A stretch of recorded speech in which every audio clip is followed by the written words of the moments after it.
everybody, it's Dana Joy and welcome back to another Blitsy video. Today we're going to be using Brusho. I love this product. And we're also going to be using a cute and fun stamp set from Lanfan. So let's go ahead and get started. My base of my card, or my panel rather, is going to be just white watercolor paper.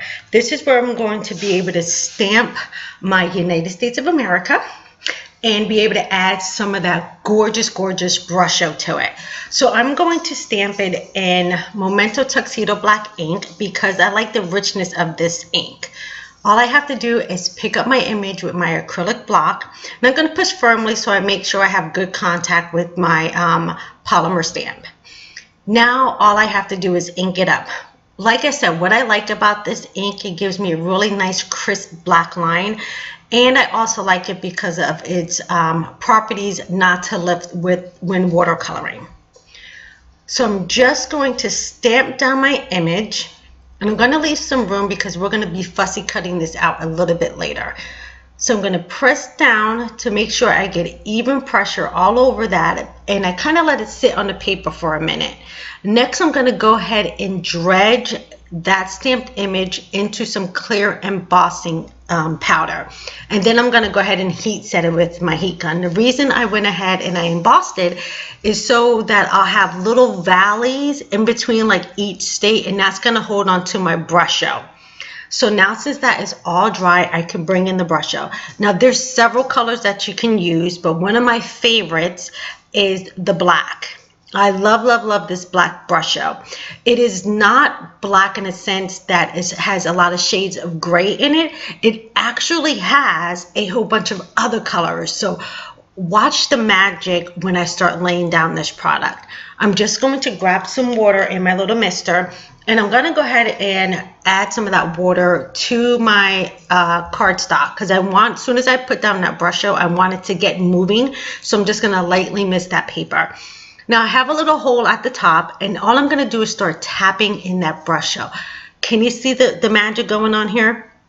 Can you see that? I'm using black, but you do not see black, right? You see all these multiple of other colors, and that's what I love about this Brusho.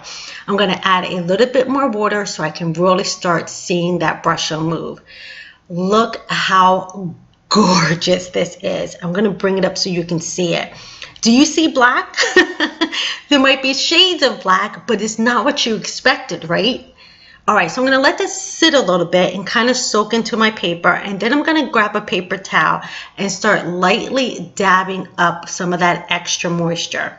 I'm not trying to take the color up, I'm just trying to suck up some of that moisture, so when I put my heat gun to it, it's not going to take a long time to dry. So it's already dried, but I want to add a little bit more Brusho. And again, now mind you, this paper was dry because I just did it with my heat gun. So now I'm going to tap it on and then squirt the water. So you can do it either way. You can wet your paper first and then add your Brusho, or you can go ahead and lay down your Brusho and then wet your paper. So I'm going to add just a tiny bit more in that little corner and then activate it with some water, and then I'm going to go ahead and dab that up. I just love the properties of this, and they're like little beautiful baby crystals. It's just absolutely gorgeous. Next, I'm going to go ahead and fussy cut this out. I kind of sped this up so you didn't have to watch me do this entire thing. And fussy cutting just means I'm cutting out an image and I'm leaving just a white border around the entire image. It took me a while, so I went ahead and sped that up for you. Next, I'm going to bring in my card base. That image right there is going to be my focal point. So I'm not going to add anything else to this card but a sentiment.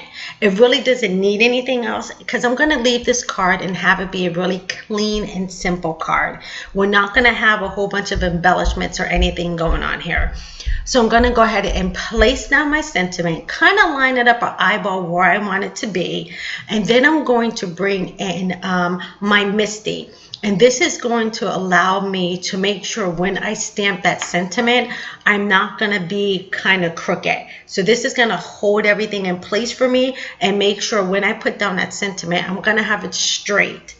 Now I'm going to put my states back in there just to make sure I have it where I want to. Just right dead in the center of that white cardstock.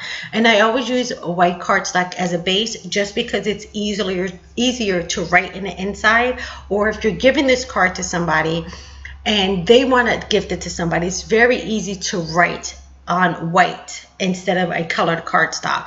So as you can see here, I'm going to use some VersaFine Onyx Black ink, and I love this ink for sentiment. It seems to be one of my go-to inks just for sentiment. So I'm just going to make sure my card is totally in that corner, and then I can push down my lid. And I'm just going to gently press. I like to make sure I have a first good impression the first time. So voila, all done. See how quick this card was to put together? It's like in minutes you can have a beautiful card done. All right, now all I have to do is bring back in and look how clean and crisp this card looks. But I have to take it one step further, and I want to add some heart gems. And you can find these on Blitsy or in some of your local craft stores. It's just a sheet of gems. And because I live in Tampa right now and my two little kids are spread out, one is in Arizona and one is in Georgia, I'm going to send them both one of these cards so they can come see their mommy. So I'm just fiddling with this because my nails are a little bit long right now, and I'm trying to make sure I pop it right in the middle, right where Tampa would be. All right, so the card is basically done at this point. All I have to do is add some foam adhesive. And I like to use foam adhesive because it gives my card a tad bit of dimension. And I actually like to buy it by the roll. It just seems to go further for me. So I just need to peel that off and then line it right back up over my sentiment. And there you have it, a very clean card. And actually all the beauty came in from using that Brusho. How pretty is that? I love this stuff. Okay, so here is a look at the completed card. Thank you guys for hanging out with me today on Blitsy. I will see you guys soon. Go forth and have a fantastic day.